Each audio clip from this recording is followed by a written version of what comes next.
Oh, hello. I'm going to give a very important speech today in front of a lot of people, so I've sort of been practicing. Why don't you come around and tell me what you think of this? Ladies and gentlemen, boys and girls, mermaids and lobsters, as the Big Harbour here in the Harbourmaster. No, as the Harbourmaster here in the Big Harbour. Oh, gosh. I guess I'm just a tiny bit nervous. See, there's going to be a lot of people watching me. But if Emily can do it, well, so can I. Being nervous never stopped Emily before. No, one time it almost did. Let me tell you about it.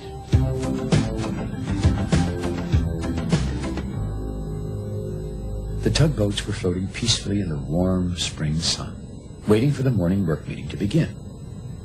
It still seemed like it had been only the other day that the shivery winds of winter had left the harbor. Good morning, tugboats, said the dispatcher. I have a surprise for you. We are going to have a parade. A parade? Repeated Theodore. Well, what kind of parade? Asked George.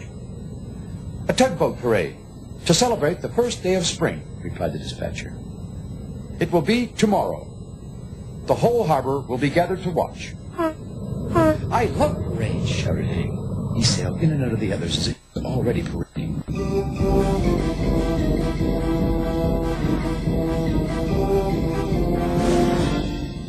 It does sound interesting, said Foduck in his serious way. Emily the Vigorous, you will lead the tugs to the middle of the harbor, where the pilot boats will be waiting, said the dispatcher. Waiting for what? Said Emily. For you to say the tugboat pledge, shouted Hank. That's a very good idea, Hank, said the dispatcher. Oh, thanks, said Hank. Please start getting ready right away, finished the dispatcher. Wait a minute, Hank, said Emily. What's the tugboat pledge? Good question, agreed Foduck and George. I don't know, admitted Hank. I just made it up. Said Foduck. It would be very useful for us to have our own special promises to the harbor. Then let's make some up, said Theodore. How do we do that? Said George. Emily can do it, said Foduck. Emily always does a good job at everything. Hooray for Emily! The tugs all cheered and whistled. They were very excited.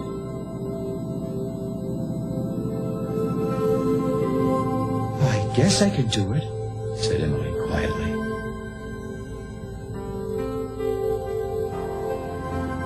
Well, there was a lot of work to do to get ready for the tugboat parade. Theodore and Hank were in charge of moving the barges so they could watch. Make sure you move them into a good position so they can see everything, Theodore called to Hank. I'm going to wear all my signal flags during the parade, called Hank. I think I'm going backwards, said Barrington quietly. We'll get you turned around, said Theodore. Just then, Emily sailed up. Hi, Emily, said Theodore. How's the tugboat pledge coming along? Asked Hank. I'm having trouble getting started, said Emily.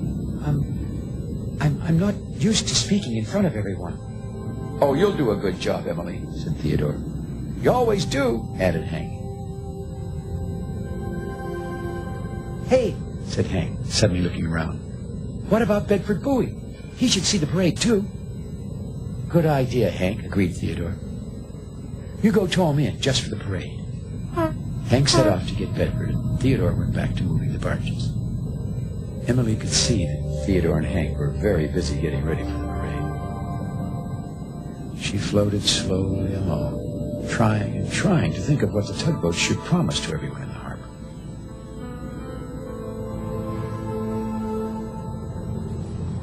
Now, George had decided that his job for the tugboat parade was to make sure all the big ships and boats in the harbor were in the right place to watch the parade.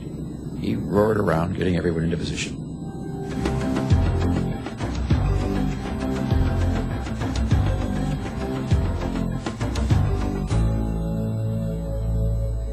Do you understand where you have to be, Blue Nose? Asked George. I think so, replied the schooner.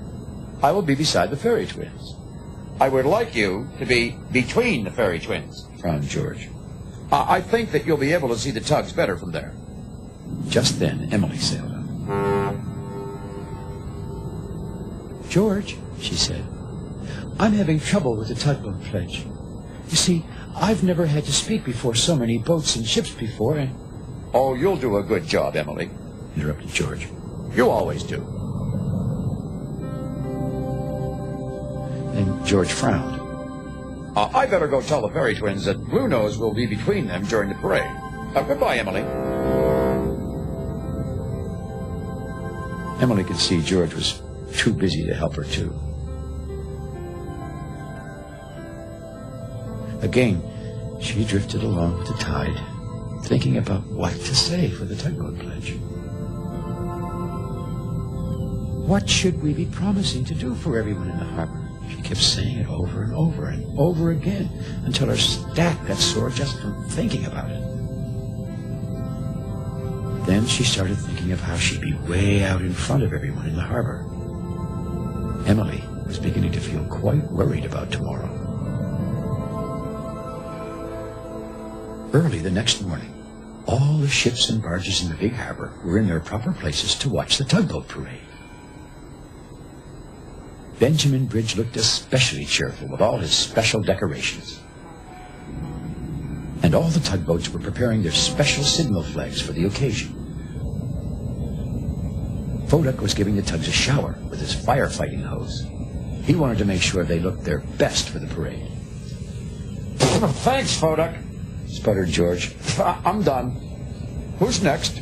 Called Foduck. I am, please, said Theodore. You'll be the cleanest tug in the parade, said Foduck. Thanks, said Theodore. Foduck, said Emily. I think I really need some help. Sure thing, Emily, said Foduck. I'll have you shining in no time. No, wait, sputtered Emily. I'm still not sure what we should be promising to everyone in the harbor. But with the great whooshing sound of the spray washing Emily, he couldn't hear her.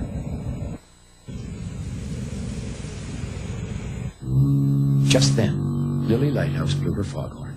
The tugs knew that meant it was time to begin the parade. Places, everyone, commanded George, and the tugs lined up in single file.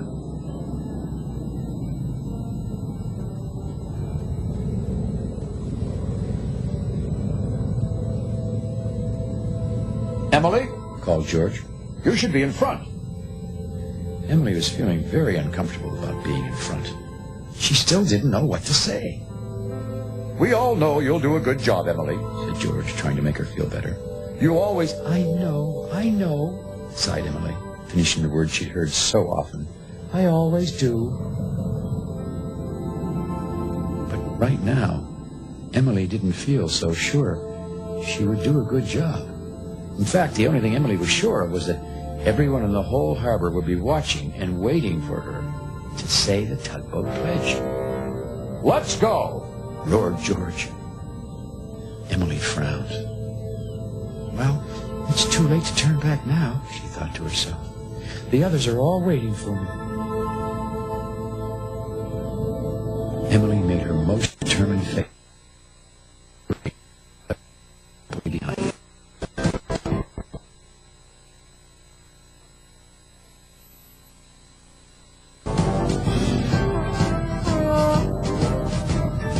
Well, it was quite a sight. All the tugs looked so shiny.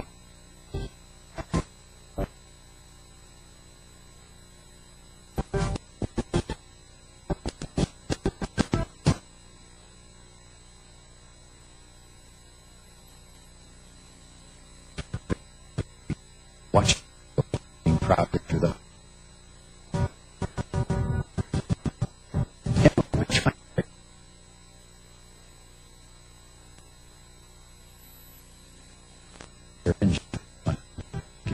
happy working.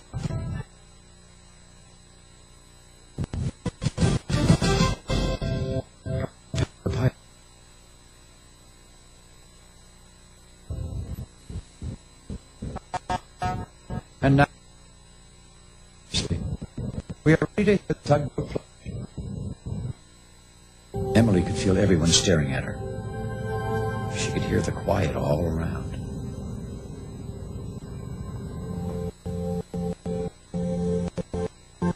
Everyone waiting for her to say the tugboat pledge.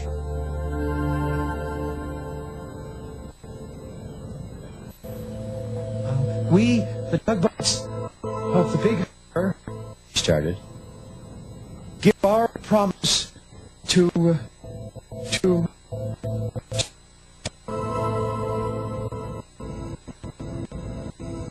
And then she simply stopped. It was the moment she'd been most worried about.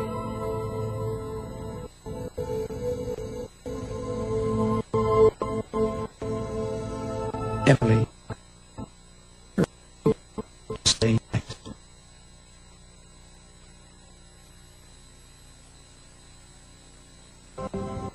To push and pull with all our might, said Theodore, and then he looked over at Philip.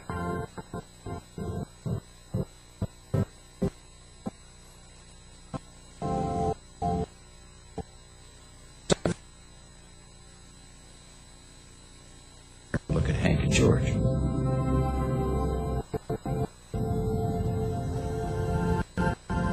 Also,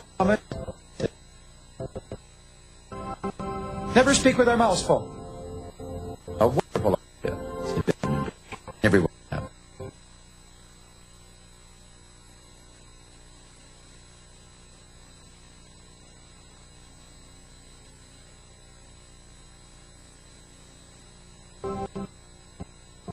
We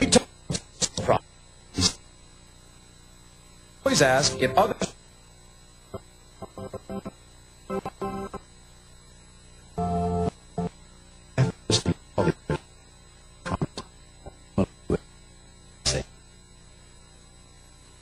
Began in a strong, clear voice.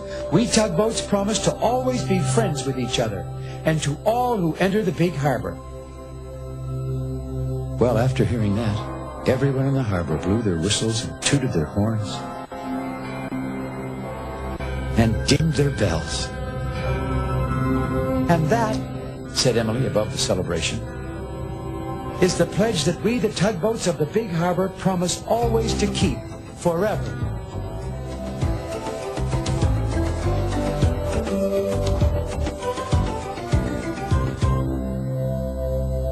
That was wonderful. My goodness, it's almost time for my big speech. I hope I don't get too nervous in front of all those people. And that's the tugs. They're tooting to say, if you need any help with your speech, just call us. Thanks, everyone. Well, that makes me feel so much better to know that my friends, the tugboats, are there if I need them. Thanks for visiting us here in the Big Harbour. We'll see you all again next time. You know, this is a pretty good speech, even if I do say so myself. So long.